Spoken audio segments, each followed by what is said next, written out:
Amém, graças a Deus. Que a graça e a paz de Jesus Cristo, nosso Senhor, permaneçam com todos nós aqui, e você que está me vendo, ouvindo, e que vai me ver, ouvir em outros momentos. Nós estamos retornando o nosso grupo nesse novo ano, e queremos que você e todos nós possa ter um bom ano com a graça de Deus, as bênçãos de Deus, e continuarmos juntos servindo ao Senhor como filhos amados que somos, revelando a sua graça, seu amor em nós e através de nós, diante desse mundo que carece dessa verdade divina. Nós vamos comentar algumas questões importantes para iniciarmos esse nosso novo ano, falando sobre a importância de termos bons pensamentos a respeito de Deus. O nosso amor para com Deus e cultivar na nossa mente, no nosso coração, bons e grandiosos pensamentos a respeito de Deus, cultivar bons sentimentos a respeito de Deus, fazer com que a nossa vida, ela de fato aconteça dentro dessa realidade que é Deus, viver em Deus, com Deus, por Deus, para Deus, e assim a gente define o verdadeiro sentido, a verdadeira razão de estarmos neste mundo. Então, compreender isso vai fazer toda a diferença na maneira como vamos expressar a nossa fé, nosso amor, nossa verdade cristã diante do mundo. Às vezes, as pessoas, mesmo cristãs, elas têm amor por Deus, têm fé em Deus, mas elas não são capazes de cultivarem bons pensamentos a respeito de Deus. Às vezes elas misturam certos conceitos humanos em relação a Deus, e aí passa a enxergar um Deus totalmente distorcido da sua realidade.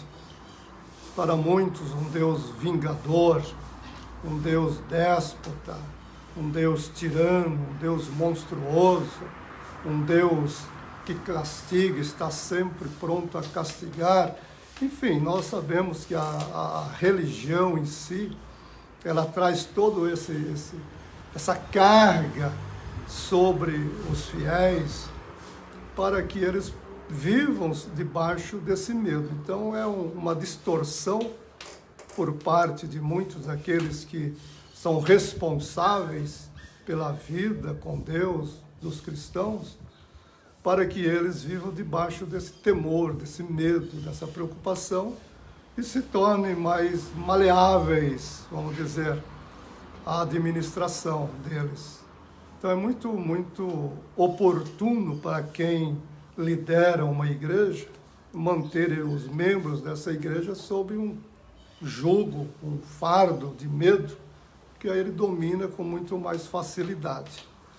E quando nós começamos a enxergar Deus na forma como a Bíblia realmente o apresenta ou revela, e começamos a desenvolver em nós pensamentos adequados à natureza própria de Deus, nós vamos nos libertando desses fardos, desses medos, dessas preocupações, dessas expectativas ruins, e a nossa vida começa a viver dentro dessa liberdade que o próprio Deus em Cristo nos proporciona.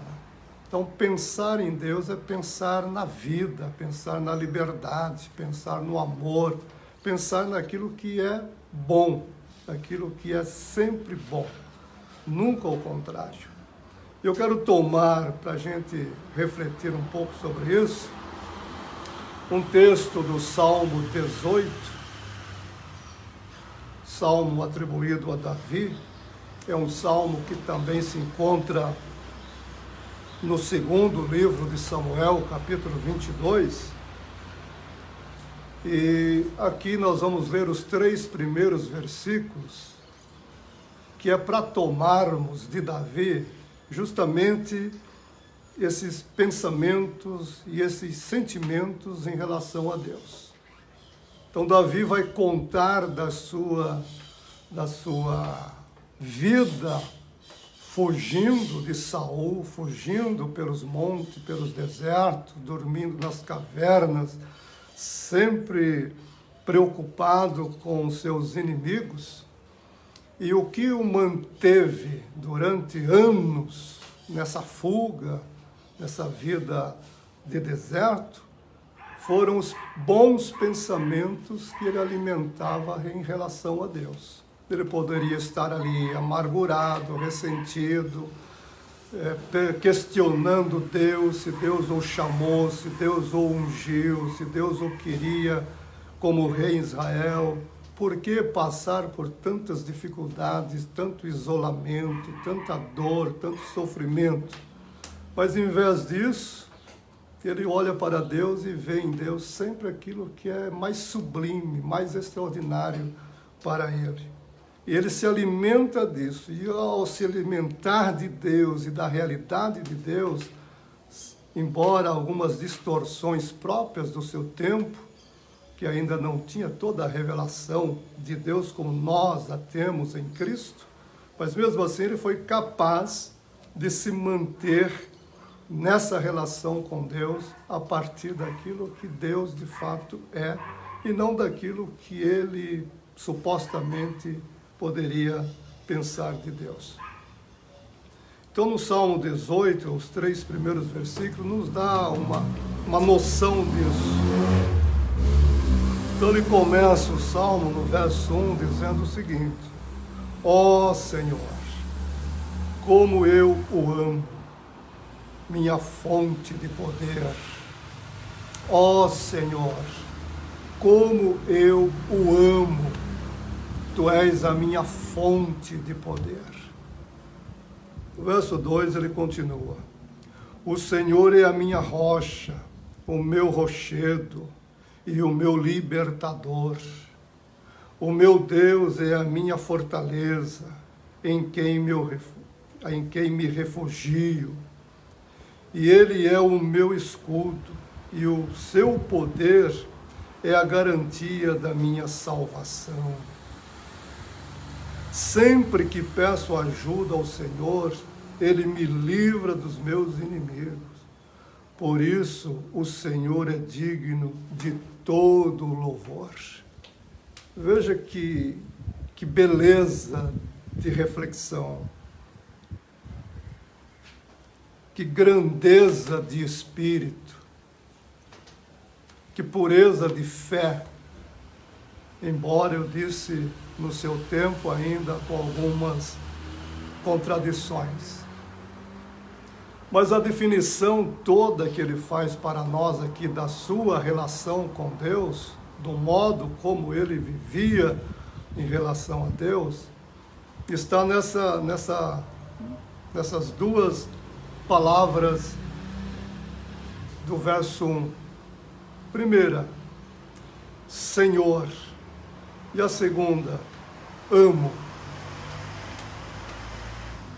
Ele entendia Deus na sua majestade, na sua soberania. Deus naquilo que Ele é enquanto Criador, Senhor de todas as coisas. Davi via Deus como aquele que não só criou o universo com tudo o que nele há, mas também aquele que o sustenta, aquele que intencionalmente sustenta. O sustento das coisas, elas não vêm por acaso ou por acidente. O Senhor Jesus deixou isso claro quando disse que o Pai alimenta as aves do céu, veste os lírios do campo. Quer dizer, há toda uma intenção por trás dessas verdades. Então Davi vivendo ali no deserto, vendo os animais, vendo algumas plantas, vendo o correr do rio, os peixes e tudo que estava presente na natureza, e ele fazia uma relação direta com essa intenção de Deus. Então ele era capaz de ver o senhorio de Deus em tudo aquilo. Então quando nós começamos a perceber isso, a entender isso, a compreender isso, que Deus é o Senhor deste universo, o Senhor deste mundo, que nos bastidores dessa criação está Deus, e é ali que Ele age, providenciando tudo aquilo que essa criação precisa. É Ele que faz com que, disse ainda o Senhor Jesus, faz com que o seu sol nasça, com que a sua chuva seja derramada sobre a terra. Então esses movimentos todos procedem dessa intenção de Deus, dessa boa vontade de Deus, desse amor de Deus, dessa graça de Deus. Então nós precisamos aprender a contemplar o mundo, as coisas do mundo, a partir desses bastidores, a partir dessa verdade de um Deus que está no trono, alto e sublime trono, santo, santo, santo, comandando tudo isso. Então não há casualidade, não há coincidência, não há acidente. O mundo está seguindo uma rota e ele vai chegar aonde Deus quer que ele chegue. Deus estabeleceu um final, Deus tem um desígnio, Deus tem um plano, Deus tem um propósito. E todas as coisas estão sendo caminhadas, direcionadas para esse desígnio, para esse propósito, para esse plano. Então nada está fora de controle, nada está fora de lugar, nada está perdido, irrecuperável. Não existem essas coisas. Então Deus abarca esse universo como Deus e Ele o mantém como Deus para aquilo para que Ele criou. Paulo, quando escreve aos Romanos, ele vai dizer, tudo é dele, por ele e para ele. Deus criou tudo para si, por si, e nada vai mudar isso. Então o salmista está lá sozinho, no deserto, nas montanhas, fugindo, talvez com fome, com frio. A gente poderia imaginar aqui uma série de situações negativas, terrenas, humanas, e, no entanto, ele está tomado, embebido, encharcado desses pensamentos, desses sentimentos, dessa compreensão, desta fé de um Deus tudo em todos. Então não há como se abater diante das circunstâncias. Uma pessoa que tem esses pensamentos de Deus, que o vê dessa forma, não se abate, não cai, não tomba. Claro que nós somos passíveis de crises, nossa existência nesse mundo, nós temos nossas tropeções, mas isso não significa cair, desistir, perder a esperança, perder a fé, se entregar às contradições, aparentes contradições do mundo. Não.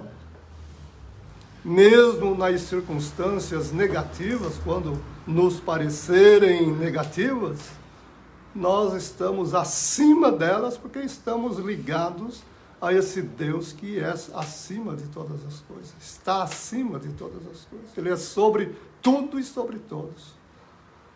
Então, se você e eu tivermos nesse ano e na vida, mas começando o ano pensando assim, embora estejamos num ano pandêmico ainda estamos num ano de ameaças,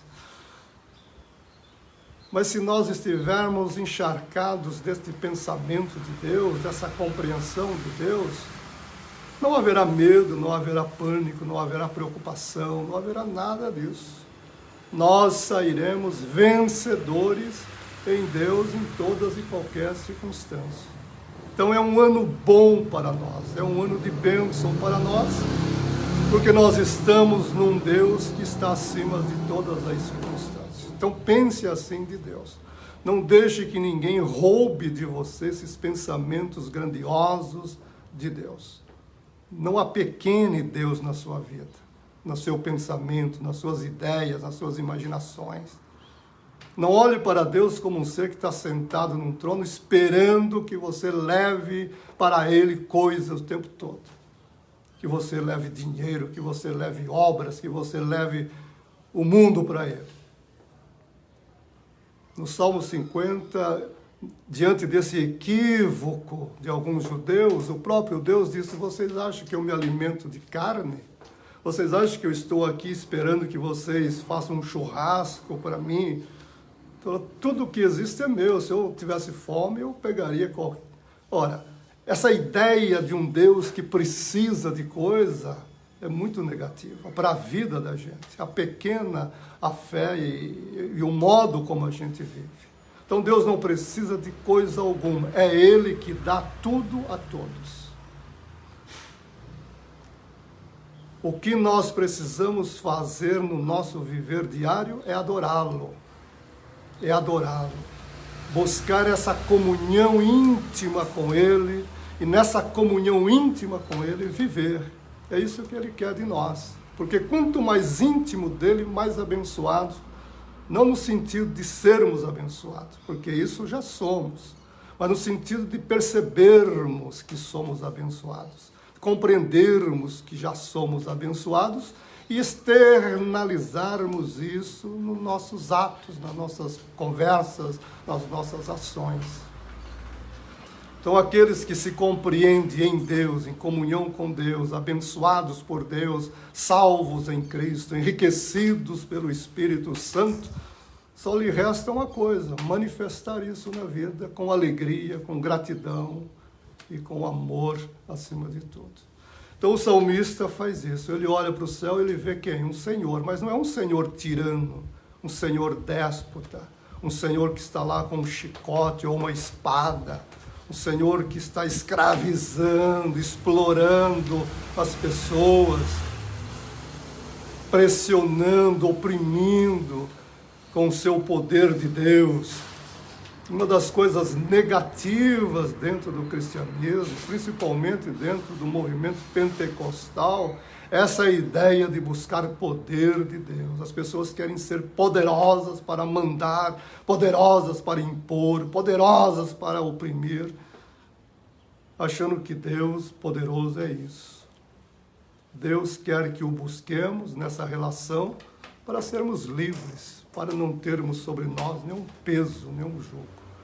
Então não confunda isso. Busque Deus para viver o amor, a graça dele, e não o poder. Nós não precisamos de poder. E, aliás, nem teremos poder, nunca teremos poder. Todo o poder pertence a Deus. Então, meus irmãos, assim, rapidamente, para a gente ter um ano bom, uma vida boa, olhe para o céu e veja Deus, mas nessa perspectiva. Não o diminua. Então você vai ver que realmente a presença de Deus em nós é confortadora, é animadora, é realizadora, é tudo aquilo que nós precisamos. E o segundo é que o salmista diz: como eu o amo. Veja que coisa fantástica isso. A palavra amor aqui no hebraico, ela está para além do amor comum. O salmista escolheu essa palavra porque ele não queria apenas falar que amava o Senhor. Ela tem mais a ver com a intensidade desse amor. Quer dizer, o amor de Davi por Deus era tão intenso, tão profundo, tão abarcador do próprio Deus, que ele vai escolher essa palavra para tentar defini-lo na sua manifestação.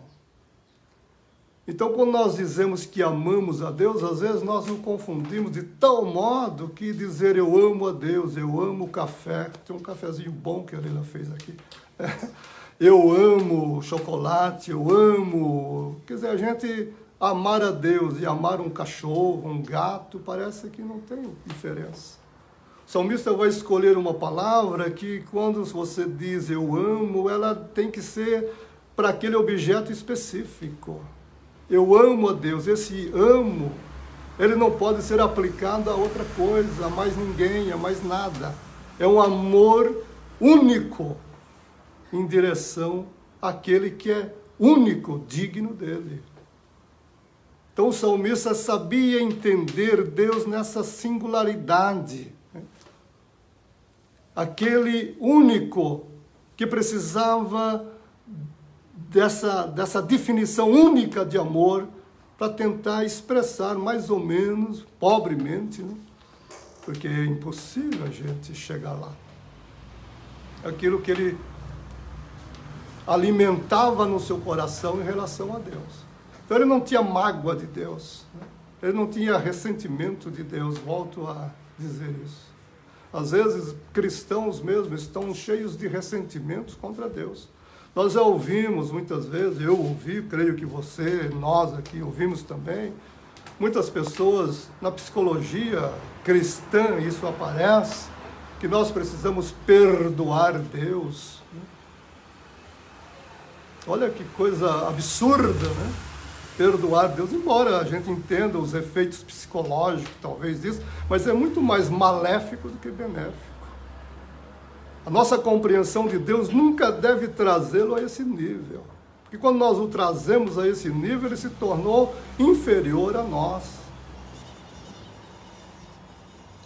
Então nós jamais faremos algo. Gregório de Nissa, um dos bispos da Igreja Católica Universal lá do terceiro século, ele dizia que nós, seres humanos, não podemos atribuir a Deus coisa alguma. Nós não temos competência para fazer qualquer atribuição a Deus. Nós não alcançamos os limites de Deus. Como poderíamos nós atribuir a Deus alguma coisa? Como poderíamos dizer que Deus é isso, Deus é aquilo outro, se nós nem sabemos o que é Deus na sua realidade íntima? Então, Gregório, ele mostrava isso nos seus escritos, aparece isso. Esse atrevimento humano de achar que ele pode atribuir a Deus alguma coisa. Ele pode atributar a Deus. Isso é loucura. Isso é loucura. Ambrósio tomou isso também e colocou na mesma perspectiva. Tomás de Aquino, Agostinho falou disso também. Então nós, seres humanos, só recebemos de Deus. Quando nós tentamos descrever Deus, definir Deus, nós estamos caindo numa roubada. Porque Deus é e atua numa dimensão que desconhecemos totalmente. Paulo usa a seguinte expressão: Deus habita na luz inacessível. Ninguém jamais ouviu e ouvirá. Ponto. Como que eu poderia atribuir a esse ser algum valor, alguma coisa? Então esses primeiros teólogos da igreja, eles não estavam errados nisso, estavam certos. Então Davi, quando diz eu o amo, ele está colocando aqui uma palavra e uma expressão que ela tem que ser única, né? É aquilo que não se partilha com mais ninguém. É a partir daí que a gente começa a amar a nós mesmos, o próximo, a vida, as coisas. Mas é uma decorrência, é uma consequência, é uma procedência dessa realidade superior. Então não é o inverso disso. Então quando nós dizemos que amamos a Deus, nós estamos colocando Deus nessa realidade única na nossa vida, e essa realidade única da nossa vida vai ganhando nossa consciência, nossos pensamentos, nossos sentimentos, nossa carne. O primeiro mandamento é bem isso: amar a Deus com toda a força, todo o pensamento, todo o entendimento, toda a alma, todo o espírito, tudo aquilo que somos. Então, quer dizer, Deus nos permeia, Deus nos ganha, Deus nos toma por inteiro. estamos envolvidos nele, com ele, encharcados dele. E aí essa relação já não é mais relação, ela se torna comunhão. Nossa vida é comunhão com ele. E quando nós dizemos que amamos a Deus nessa verdade, todo o nosso ser começa a responder a isso. Nossas palavras são medidas por esse amor. Já não falo mais aquilo que penso, que quero. Já não falo mais aquilo que acho. Não, antes de falar, eu meço esse meu falar com esse amor que eu tenho por Deus. Ele prejudica esse amor, ele contradiz esse amor. O que eu vou falar com essa pessoa, ou seja lá com quem for, em relação a isso, em que vai afetar o meu amor para com Deus? Se alguma coisa não for legal, não for interessante, nós não falamos, mudamos a maneira de falar, mudamos até a palavra, porque nós queremos ser coerentes. O Senhor Jesus disse àqueles principais da lei, os mestres da lei, os mestres fariseus principalmente, vocês são inconsequentes. E às vezes nós somos inconsequentes, porque nós dizemos que amamos a Deus, mas falamos cada coisa. Falamos mal das pessoas, fazemos fofocas, criticamos, não no sentido da crítica construtiva, assim, ditas, né? Se a gente pode pensar nisso. Mas aquelas conversas e aquelas palavras que ofendem, que machucam, às vezes nessa suposta pretensão de ser sincero, verdadeiro, autêntico, né? Vai colocando aquilo que quer, que pensa, toda a sua carga de superioridade sobre o outro. Então, quando nós amamos a Deus, isso tudo é negado, é desfeito, é destruído. Como Paulo disse lá aos Colossenses, nossas palavras são temperadas com sal. Nossas palavras passam por um tempero adequado ao gosto daqueles que nos ouvem. Não ao gosto no sentido de sermos coniventes. Não, você está entendendo isso. Mas é se adequar. Eu amo a Deus. Nada pode me contradizer nisso. É o que o salmista está pondo para nós aqui. Você ama Deus? Então nada que você faça pode contradizer isso. Então esse amor que você tem por Deus, ele vai se manifestar nessas suas relações.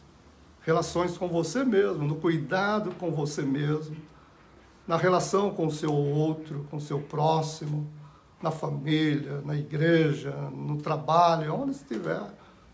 Tudo que você fizer vai refletir esse amor que você tem por Deus. Então o salmista nos coloca essas duas questões iniciais.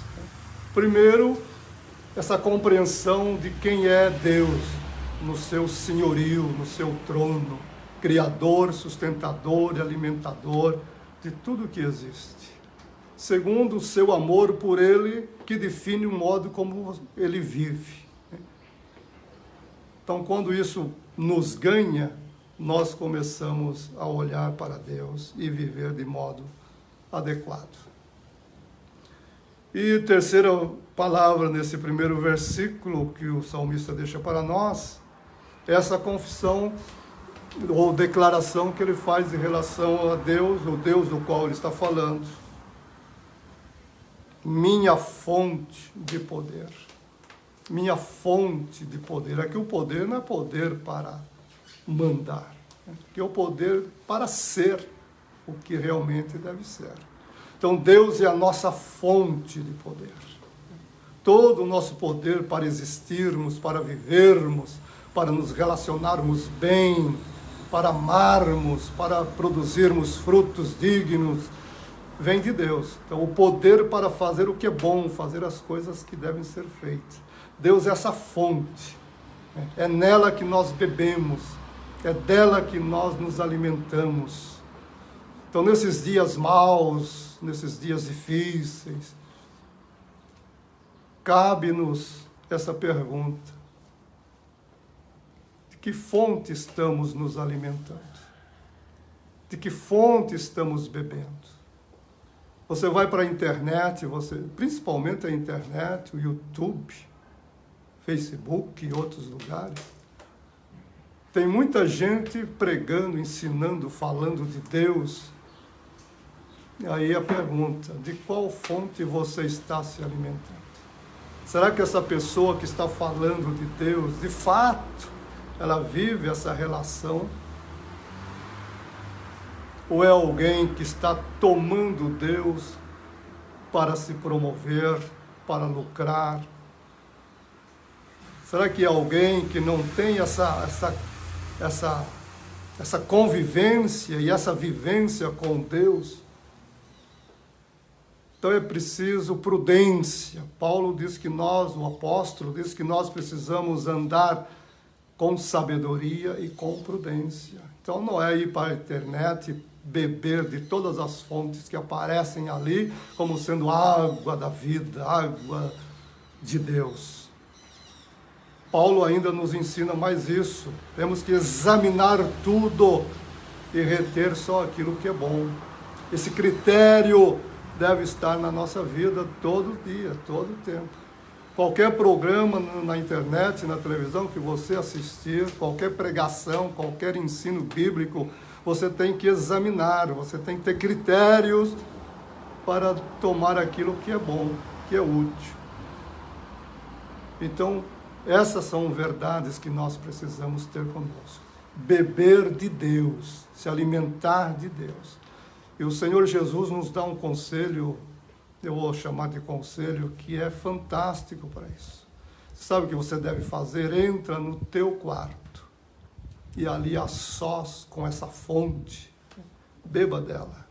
Então desenvolva a sua vida em Deus, com Deus, por Deus, a partir de você mesmo.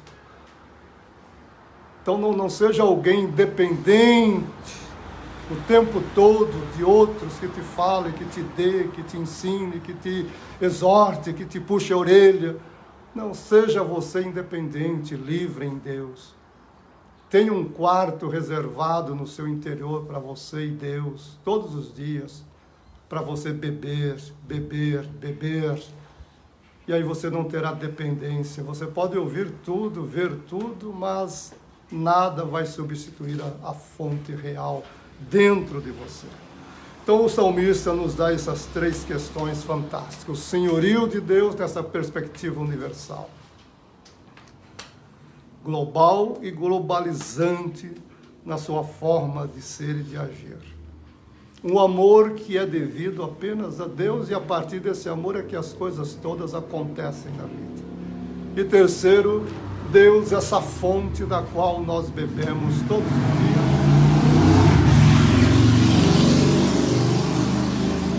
E nos alimentamos para o nosso crescimento, para o nosso progresso, para que a nossa vida seja luz do mundo, sal da terra.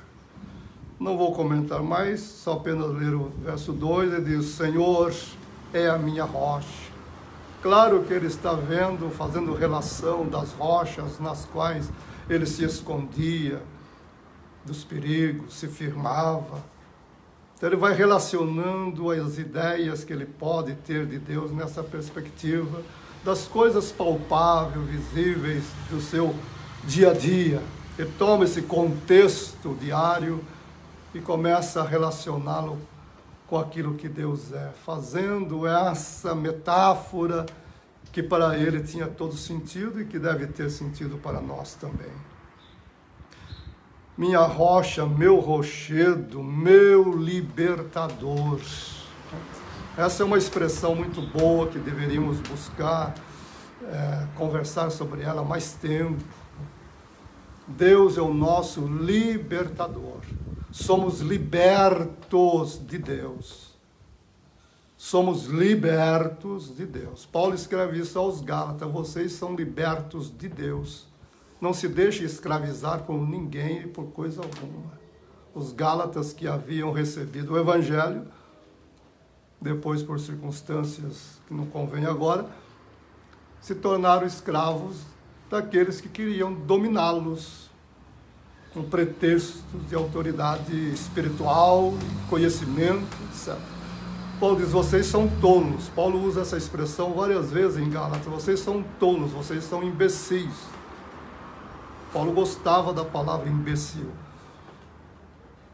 Estão se deixando escravizar, vocês são libertos de Deus, mas estão se deixando escravizar por essa gente que não tem a menor preocupação com a verdade de vocês, com a vida de vocês.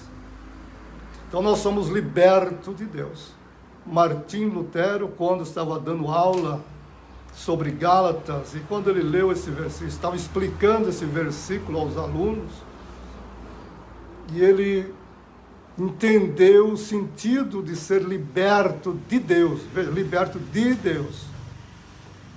Foi onde começou toda a sua história de reforma, de protesto, de desafio, aquilo que nós bem conhecemos. E ele ficou tão tomado por essa palavra grega, liberto de Deus, que é Martim Luther. Martim Luther. E ele acrescentou, fez uma adaptação e colocou Martim Lutero. Luther, liberto de Deus. Foi com o tempo, hoje, Lutero, como nós conhecemos. Mas ele adaptou ao seu sobrenome a palavra liberto de Deus. E passou a viver nessa perspectiva. Então, quando você entende que você é um liberto de Deus, ninguém mais te escraviza, ninguém mais impõe jugo sobre você, ninguém mais põe peia nas suas pernas, ninguém mais põe cabresto na sua boca, porque você é liberto de Deus e você vai viver essa liberdade no melhor sentido possível. Então o salmista continua para a gente fechar. O meu Deus é a minha fortaleza em quem me refugio. Então, se nós nos refugiamos em Deus, nada vai nos tocar. Ele é o meu escudo, essa proteção diária nos meus combates da vida. E o seu poder, a garantia da minha salvação. Olha que extraordinária essa perspectiva do salmista. É o seu poder, é aquilo que Deus é, a garantia da minha salvação. A garantia da minha salvação não é o que eu faço, o que eu penso, o que eu acho. A garantia da minha salvação é Deus naquilo que Ele é. Quem garante a minha salvação? Deus. Então, se alguém me acusa, se alguém me condena, se alguém diz algo negativo sobre mim nessa experiência da vida cristã, não me preocupa nem um pouco. Porque a única e suficiente garantia que eu tenho dessa minha salvação é o próprio Deus. Sou liberto de Deus e Ele garante essa minha libertação ou essa minha salvação. Então não dê ouvidos quando alguém tenta impor sobre você alguma coisa no sentido de fazer com que a salvação precisa, essa condição negativa, né? Não, você é salvo, mas você é salvo se... Então não tem esse mais nem esse se. Você é salvo, Deus é a sua salvação, garantidor dela e ponto. O que precisamos é compreender isso e viver isso. É outra história. Viver essa salvação é nosso, mas ser salvo é de Deus. Então não se deixe enganar. E terminando, ele vai dizer: sempre que peço ajuda ao Senhor, Ele me livra dos meus inimigos. Sempre que oramos, Deus nos ouve. Tenha isso sempre em mente. Sempre que você ora, Deus te ouviu. Deus te atendeu. Deus não te deixou falando sozinho em nenhuma das suas orações. As respostas a essa oração, claro que nem sempre nós as compreendemos, mas sempre Deus ouve e responde. E sempre para o nosso bem, para o nosso crescimento, para o nosso progresso. Então, continue orando a Deus, todos os dias, ore a Deus, porque essa nossa oração faz parte dessa nossa comunhão com Deus. Então, sempre que você orar, Deus vai te ouvir, sempre, e vai responder.